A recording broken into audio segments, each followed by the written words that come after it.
दोस्तों संदीप माहेश्वरी का जो आया था जिसमें उन्होंने बताया था कि silver is the new gold, उसके ऊपर आपको एक्सप्लेनेशन देने के लिए आज के इस वीडियो में मैं चर्चा करने वाला हूँ आपसे। तो चलिए शुरुआत करते हैं। गोल्ड और सिल्वर का ऐतिहासिक अनुपात सबसे पहले उन्होंने बताया। उन्होंने सबसे पहले बताया कि संदीप जी बताते हैं कि हज़ारों साल तक सोने और चांदी का अनुपात 10:20 ही था।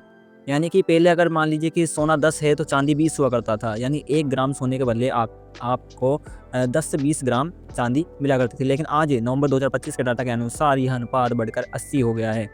यानी कि अब आपको उसी सोने के बदले 80 ग्राम चांदी मिलती है। दिलचस्प बात तो दोस्तों ये है कि जो ज़मीन के ऊपर उपलब्ध चांदी है वो सोने से केवल 10 गुना ज़्यादा है। यानी कि जो चांदी है वो सिर्फ़ सोने से 10 गुना ज़्यादा है, पर इसकी कीमत है वो सोने से 80 गुना कम है, जो चांदी की अंडर वैल्यूड होने को संकेत करता है। चांदी अब सिर्फ गहना नहीं है, औद्योगिक धातु भी है। जैसा कि हम सब जानते हैं कि सोना के विपरीत जो चांदी है, चांदी का उपयोग केवल गहनों या फिर सिक्कों तक सीमित नहीं है। यह एक इंडस्ट्रियल मटेरियल भी बन चुका है। जैसे कि इलेक्ट्रिक कंडक्टिविटी इसकी बहुत ज़्यादा होती है।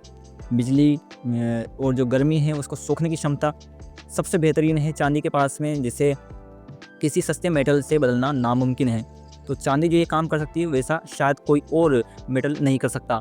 आधुनिक उपयोग इसका देखा जाता है इलेक्ट्रिक व्हीकल्स में, ईवीज़ में आपको 25 से 50 ग्राम चांदी यूज़ होती हुई दिखती है। इसके अलावा सोलर पैनल्स में, आर्टिफिशियल इंटेलिजेंस के डाटा सेंटर्स और अन्य इलेक्ट्रॉनिक्स में भी इसका भारी इस्तेमाल आपको देखने को मिलता है।